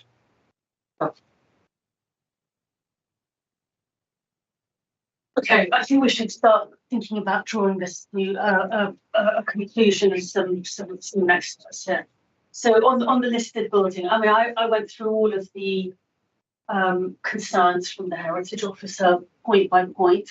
I mean, most of them are in the lower ground floor, as you've just shown us, and actually that's the floor that was most altered, from what I can understand.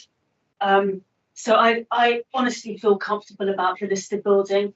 I really like that there's been a proper consultation with neighbours, with the RA, with the neighbourhood representatives, and they're in favour. We've got a councillor here who's in support of this application. I mean, look, I'm not negating the concerns about the listed building, and of course you have to protect these things, but I mean, actually, there are so many interested parties that support this application, and individually they are quite small, other than the lower ground floor, which has been massively altered. So I feel comfortable with the listed building. Thinking about how we deal with the planning application, I think it's really unfortunate about the fire safety strategy, and obviously, the day before Christmas, and it's unfortunate the way that this has all played out. But thinking about it, if we were to agree with the listed building consent, then what's the quickest way that we can support our residents with getting this sorted out? And I think, but tell me what you think, the quickest way might be to put in a new application.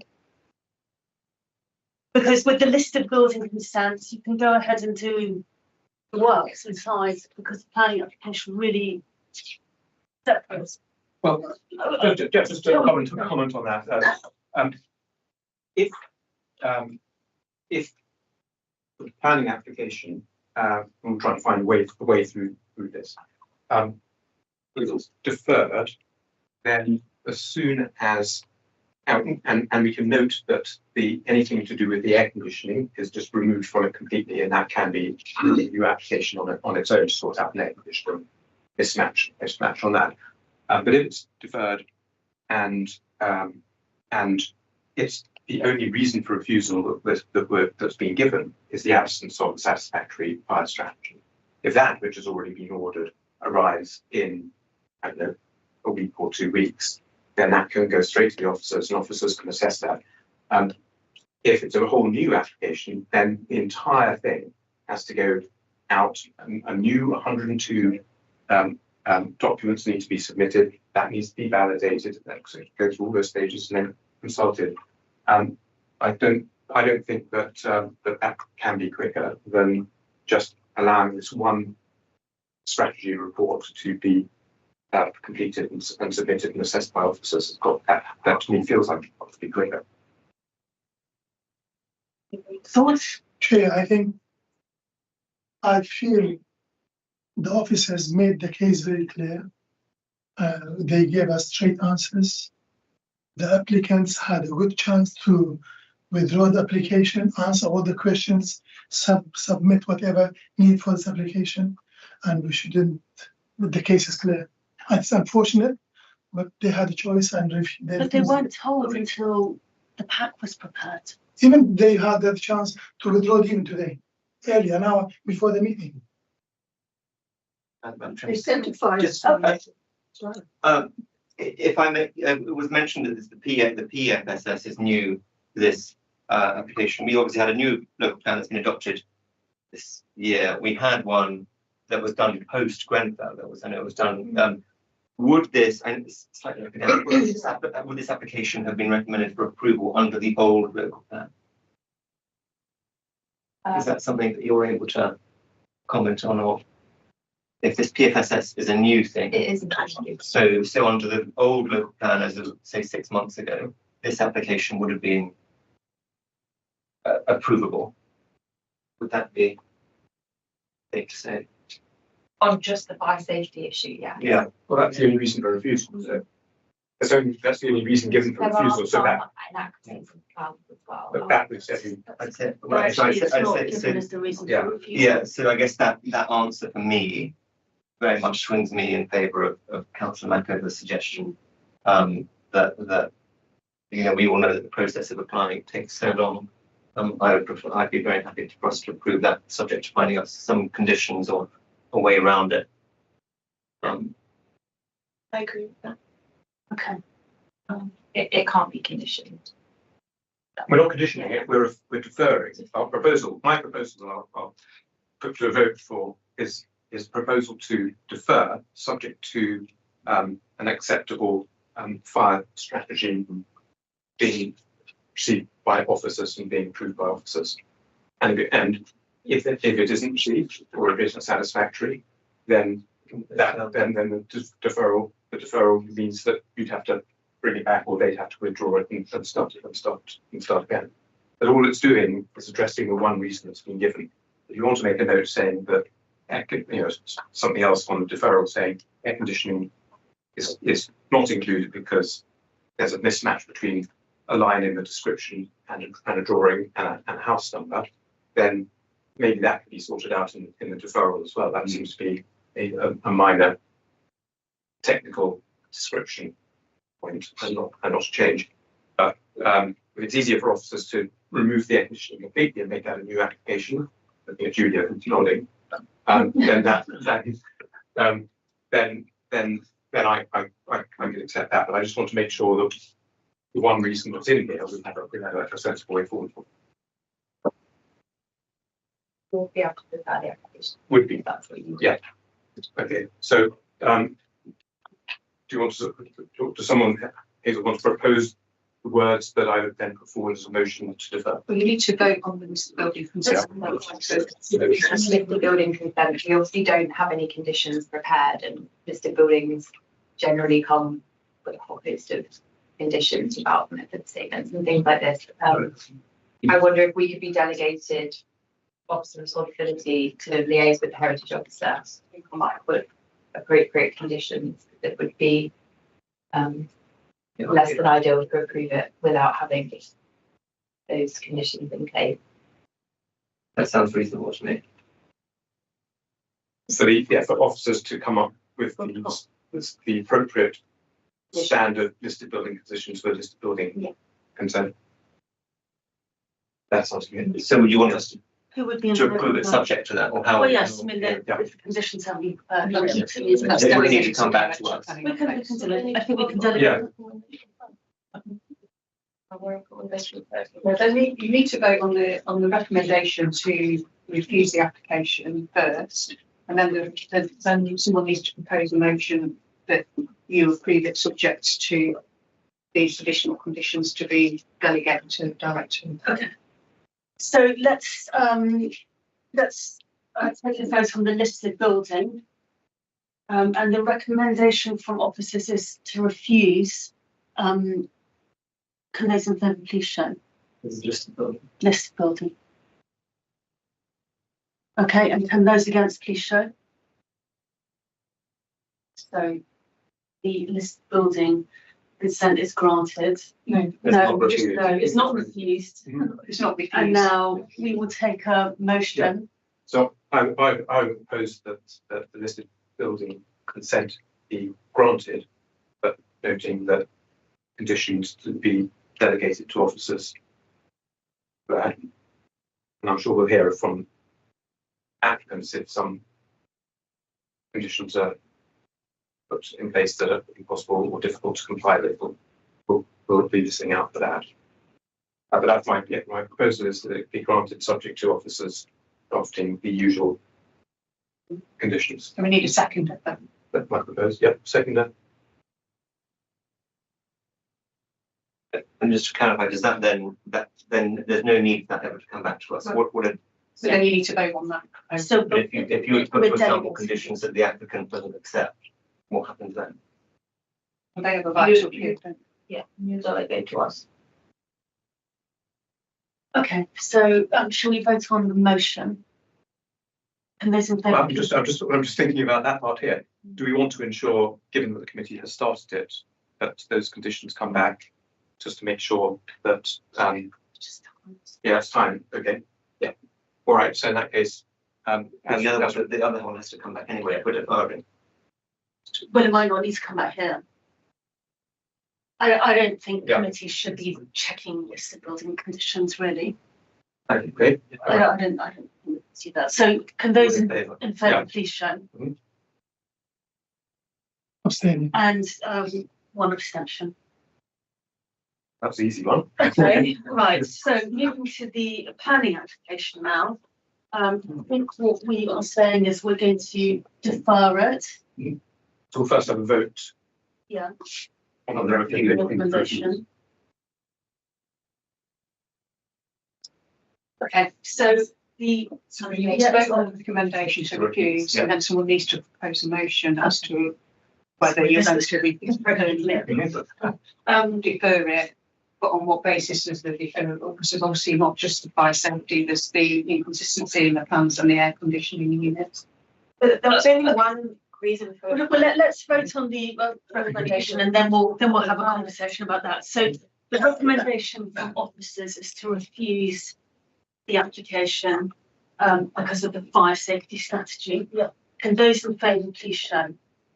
That's 1 4, and can those against please show?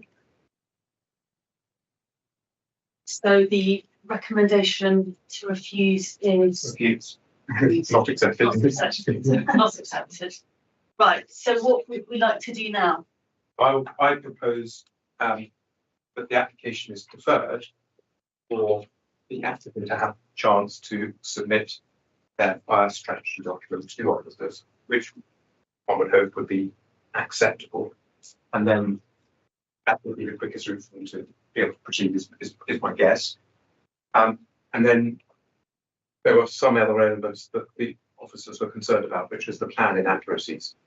And do officers want that to be sorted out in this deferral as well, so the application can come up with it does worry me that they aren't listed here as reasons for refusal, because it's just, again, it's, yeah. Look, I know none of this is ideal, but I think the committee's reached the decision, so I think we just need to try and figure out. I think it's worth dealing with. It wasn't a problem because you weren't approving plan. We weren't recommending to approve plan, so therefore. Then it comes to the committee for a decision, so that should mean it has all the elements it requires to be capable of being. I think the air conditioning units don't form part of the application description, so they can't form part of the application, so they need to be removed from the application drawing somehow. Are you absolutely certain about that? That something on the plan that doesn't form part of the description is not valid. So otherwise the description would have to cover every single point in 102 documents in the application. Yeah. Are you absolutely certain that's the case? Because I'm surprised by it. Yeah, it has to contain the material. Material. aspects of the- Yeah, so the air conditioning units, because there's a policy on noise. And there's no report. There's no report submitted about.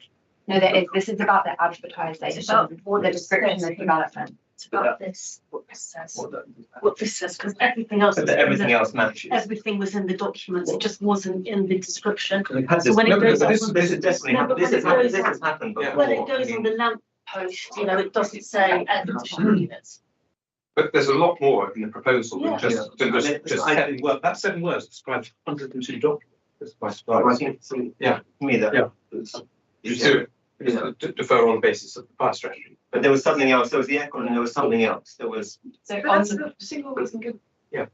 I know, but what we're doing is it for it to come back and then there would be another reason for the refusal. Is that what, is there, if there are all these issues that you're highlighting, is there a chance that we defer this, asking for the fire statement, and then it comes back with another recommendation for refusal because of the other issues that you've identified? no. No. So if this had come to committee and we were approving it. Yeah. And the AC unit was an issue, we would have either asked for the plans to be amended to remove those from the proposal, Right. or we would have added a condition, which is not really how we like to go because it's not watertight. We would have added a condition saying notwithstanding the approved plans, the air conditioning units shown would not be approved and they would require separate application. Okay. So that's how we would have gone around that if we were going to approve it without the fire. But could we just put in there for a very simple planning application for aircon units with all the elements they've already got? Separately. Yeah, Yeah. with that description, and so the noise report that they've produced, the plans, everything. Well, so you're saying that the only problem with the aircon is that it's not in the Yes. description, so they've done the noise report and it's on the plans. So they submit the plans, the noise report, just with a different header on it.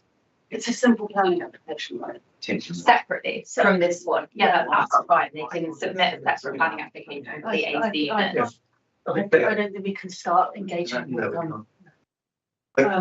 They might have something. So other than the aircon. Is there a mechanism the where other we can issue. ask the applicant to come back to the table? It's at your discretion Please, yeah. if you want to ask them a question, or it's not normally part of the procedure. It's not normal either. Require something with the applicant. Okay. I'm interested to ask a question about air conditioning because there may be material information that can help us. Is it something get you can on it. ask you of your percent? What is it that the Well, I'm getting the feeling that there's a bit of relevant information that would help us in this It's also particular at my case. discretion, so we can ask them. Yeah. Please go ahead. Go ahead. Oh, thank you. I've got a suggestion which may be an elegant solution, I don't know. One thing we may be able to do is if you were to defer the application, we submit the fire statement, we could at the same time amend the description development and you could reconsult 3 weeks. And that way there wouldn't be any prejudice for any other party. We wouldn't need to submit a whole new application. And we wouldn't need to mess around with another application or revising drawings or anything like that. That's my suggestion on that point. If there's an issue around the red line as well, we could wrap that up as well within that consultation. Yeah, please. We have a really robust policy at RBKC of not accepting amendments. It's helped us build trust and transparency with residents.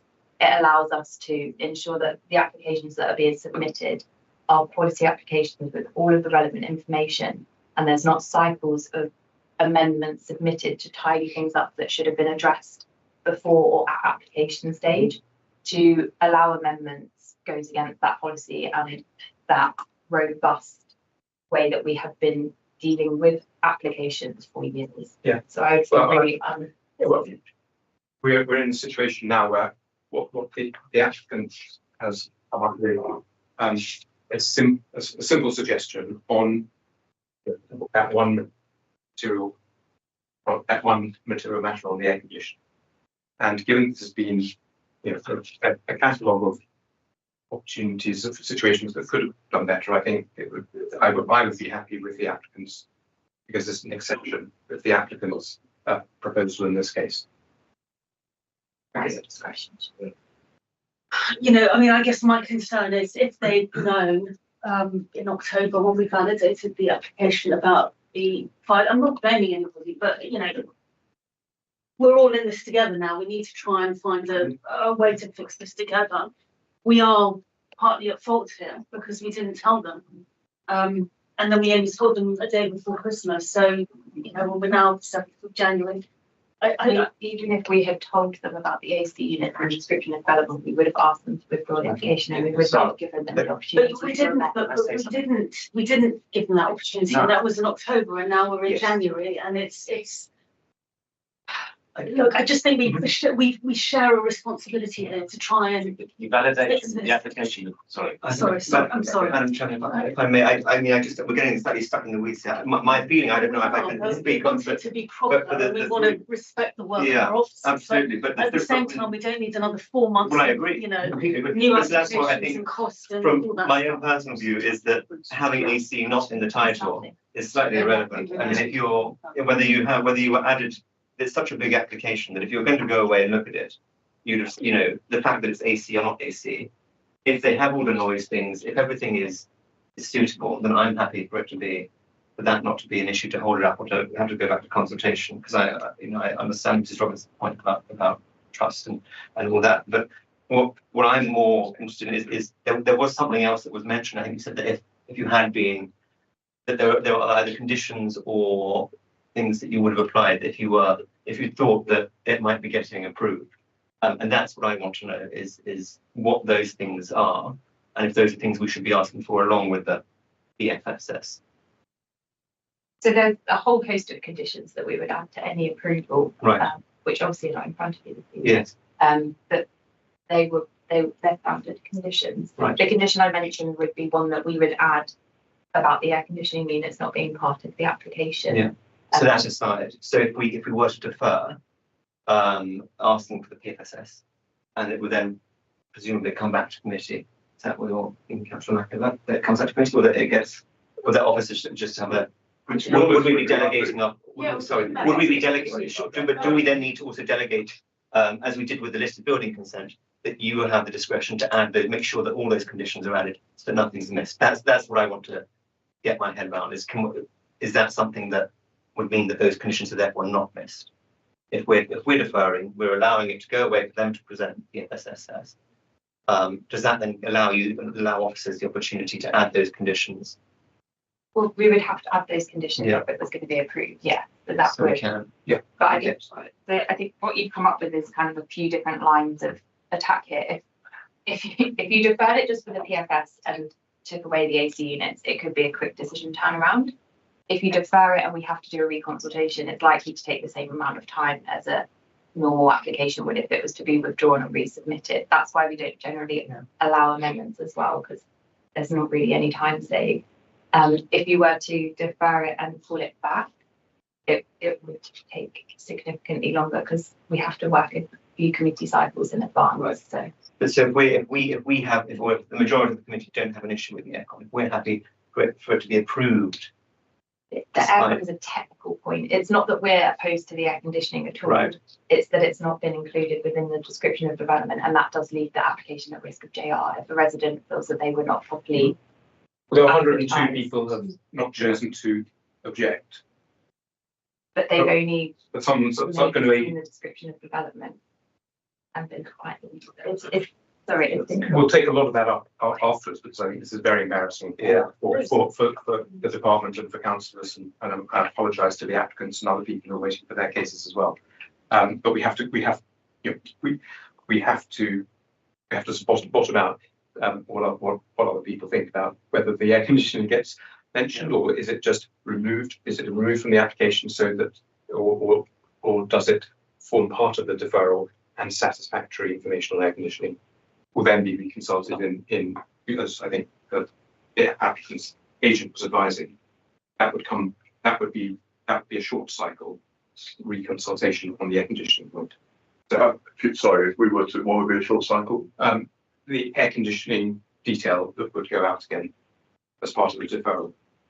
Is that what you said in your in your elegant proposal? Yeah, well, look, I think from our point of view, obviously, we would like to see an application in the form it's in at the moment being determined, and it seems to me that an amendment to description development is one way of achieving that. I understand Jessica's position, and that's my experience as an agent working in this borough. So if the committee determines that that's not acceptable to you, then so be it. Then the removal, the next step, then with the removal of the air conditioning and an approval would work for us, because we would simply resubmit an application later. It's not our ideal position, but if that's where we get to, we'll just fit it raw feed, exactly. We can do that. We can carve out that is an option for us to defer carving out the aircon. I think given the level of concern and the ease with which you can put in you've got all the elements, right? It should be a very quick process to do that. Yeah.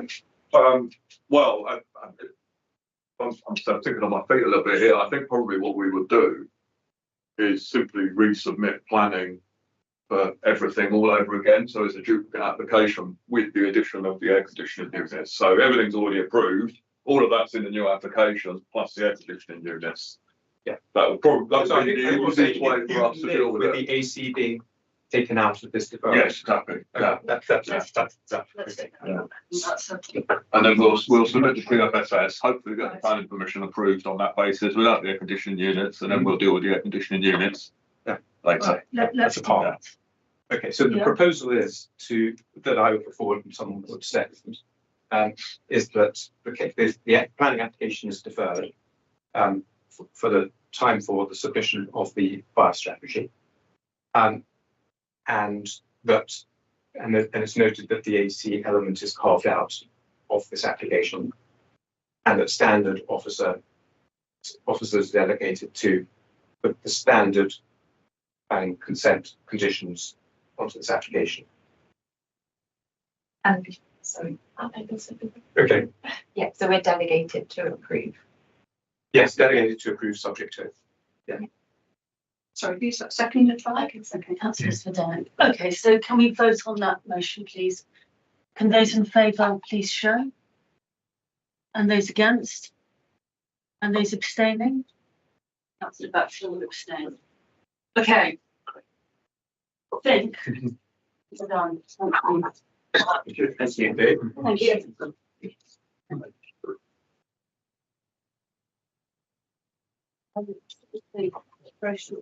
Yes.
Natural planning very well.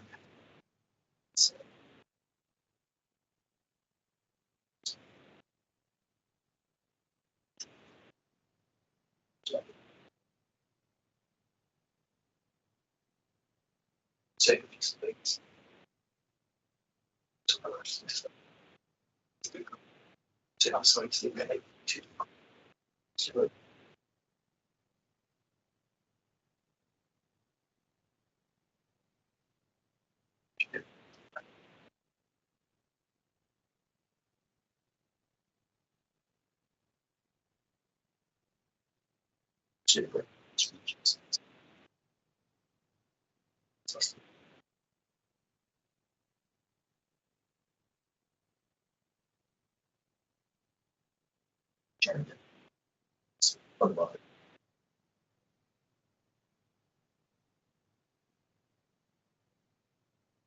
That's I should have done.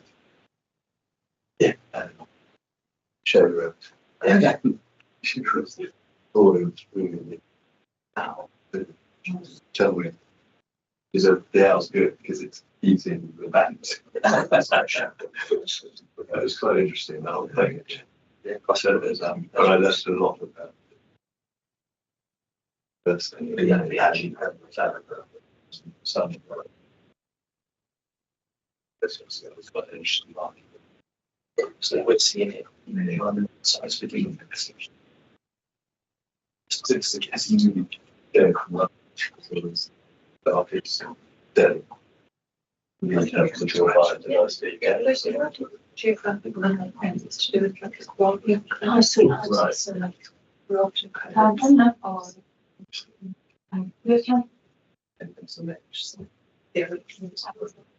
so it's all different and really goes okay. I've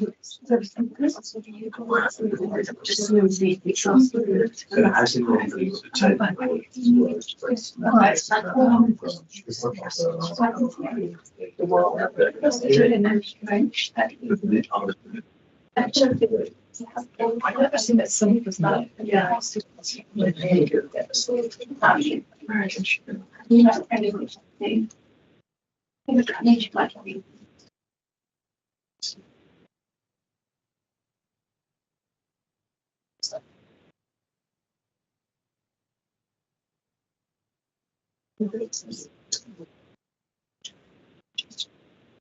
Yeah.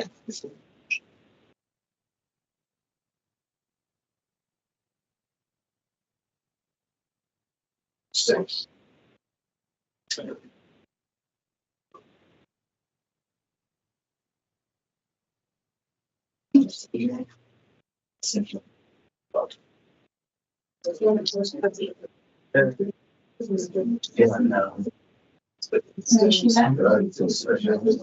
I think we are ready to restart.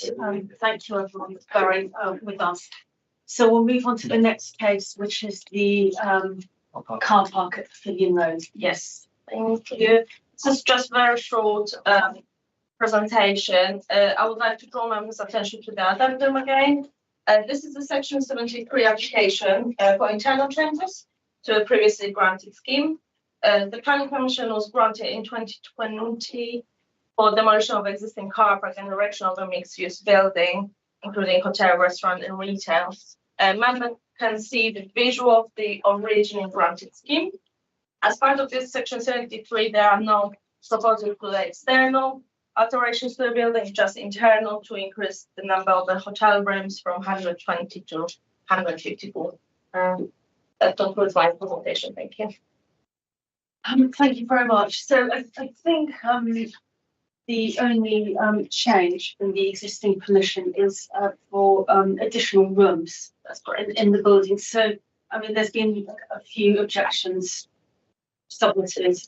But I mean, all of this is sort of academic really, because it's just nobody's complaining about the internal layout. Yes, Is that right? yes, and then the principle of the hotel established to be acceptable. We've made the assessment of the additional hotel rooms.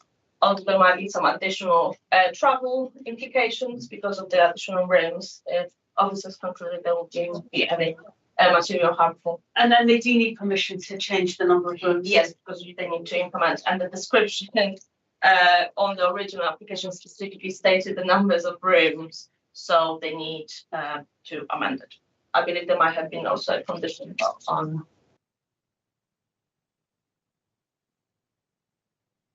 Oh, that's pretty straightforward. Does anyone else have any questions? I guess if you mentioned the condition there, I mean, if the condition is relevant to the number of rooms and why was 120 chosen at the time, not more, because I guess more a question of over intensification rather than perhaps Yes, the layout. that's correct. I think because the assessment was made on a certain amount of rooms previously, so we just have to make the assessment on the new numbers. And you don't have any concerns about the Additional intensification? Okay, any other questions? So shall we move to a vote? The officer recommendation is to approve the application and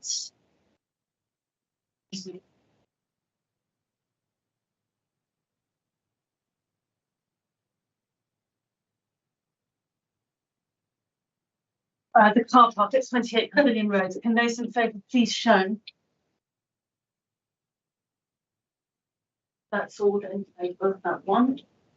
Thank you very much. The second as well. Yes, so that's for the section 106. There has to be a deed of variation for the section 106. We don't discuss that. Okay, so can we move on to Lennox Gardens now? Sorry to make it look so. No, yeah, no problem at all. Yes, again, I would like to draw members' attention to the addendum report. Planning permission is sought for alteration and extension to the roof. Identical permissions been granted previously in 2018 and 2021.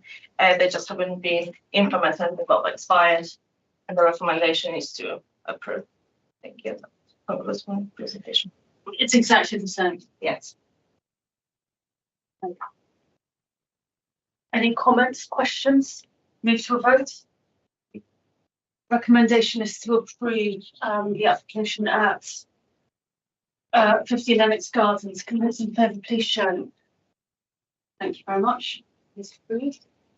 And next we have the advertising ordinance. Yes, that's correct. That's just I would like to draw members' attention to the addendum. Temporary advertisement has been sought until July this year to install adverts on the scaffold. I haven't prepared any slides giving lack of speakers on this one, but only within the pack. So I'm happy to answer any questions. So I just had one question, which was about the roadside advertising. And we know that they're not going to be lit, but is this like a normal advertising? I mean, they're not very pretty these things. I mean, I know they're only temporary. Is this a normal thing that you would see, a normal advertising hoarding you would see on this kind of development in this area? I mean, no one's complained about it. Yeah. It's quite hard to. I had a look at the Google map just to kind of have a look through whether there's anything else. It is quite difficult to see because the building walls are temporary. So I haven't seen any examples. However, we have consulted transport officers and we're happy with the amount of advertisement concerned in terms of the transport implication and in terms of the impact on the conservation area. It is just temporary until July, then they have to remove it. So we didn't have any concerns with that. Just very quickly, Madam Chair, what was the consideration by the director? Why the director want to come to? Oh, because it's a shroud, so it has to go to the meeting. Shroud. So Right, they will come, is that in the new plan? Yeah, no, that's That's This considered is a- directed. this is a lead member. Yeah. Yes. Yeah. Position. In case there's any sensitivity from local councillors, I guess. Okay, all right. Recommendation is to approve the installation of temporary advertising at 1 Sloane Court East. And those in favour, please show. Oh, okay, and can those against please show? 2 councillors against. So it is no 2. Sorry, No. no, I said I'm with. Councillor, yes, it's 2. And you 3 is. So it's approved. Okay, let's move on to chairs. It's all of house. Yes, so that's the last application. Tonight, the planning permission has been sought for installation of the garden sheds. The recommendation is to refuse the application. And again, given lack of speakers, there's no presentation, but I'm happy to answer any questions. I just want to look at the reasons for refusal on this one. Right, I know, Yes, could you please? so there are 2 reasons. One, for the harmful impact on the character and appearance of the site and surrounding area. This is mostly to do because of the scale and size and materials of the shed. And the second one is a harmful sense of enclosure, insufficient information relating daylight and sunlight. Again, giving the size and scale and the close proximity to the other neighboring properties. They are quite small gardens. So I have to say I was in full agreement of this. I think they are quite small gardens. And I think there is a harmful impact on the environment.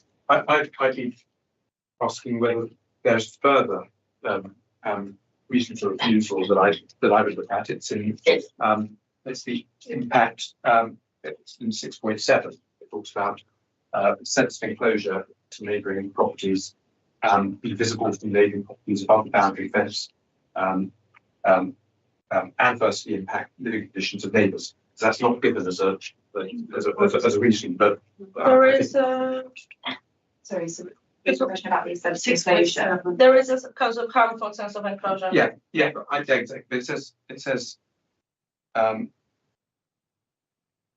but it's the impact on living conditions that I would want to include as well. Yeah. Because that's just sense of enclosure. There's some good wording about how it's impacting the individuals, the resident, how it's impacting the residents. I might just read the full reason that we're recommending. So it's the proposal by reason of its sitting size and scale would impact on the living conditions of neighbours, causing a harmful sense of enclosure. Right. So I was looking at the grey bit. That's good. Thank you. And then we said insufficient information. Yeah, thank you. That's I consider that. That's fine. Yeah, no, I'm happy.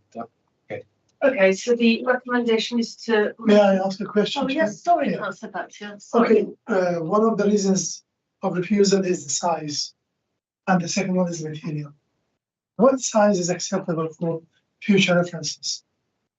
So as every application will have to take it on its own merit. Usually with the garden shed, they have to be proportionate to the size of the garden. So we still have to kind of feel the openness of the garden. It's quite difficult to pinpoint the size of the shed that we would recommend approval, but it would have to be significantly smaller. Okay, we know this is roughly 15 square meters.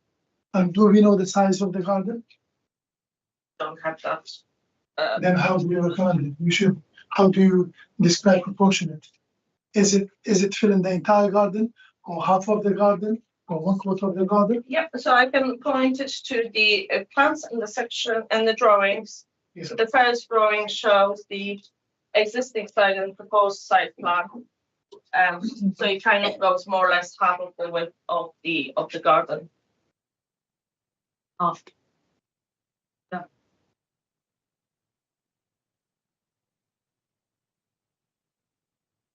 And material wise, what materials is acceptable? So for garden, again, very in general terms, we would say something traditional garden shed, timber materials, timber walls, and windows.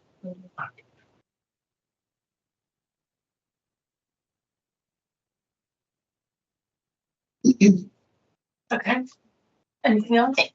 Yes. Okay, so the recommendation is to refuse planning application at flat 8 Dora House. Can those In favour of in refusal. favour of refusal please show? That was unanimous. Okay, now I think there was one thing I forgot to do at the beginning, which was the minutes. So I was not at this meeting, but some people knew that. Have you had a chance to read these minutes? I have no amendments to make. You have no amendments to make, so the minutes are for committee, planning committee on Tuesday the 3rd of December.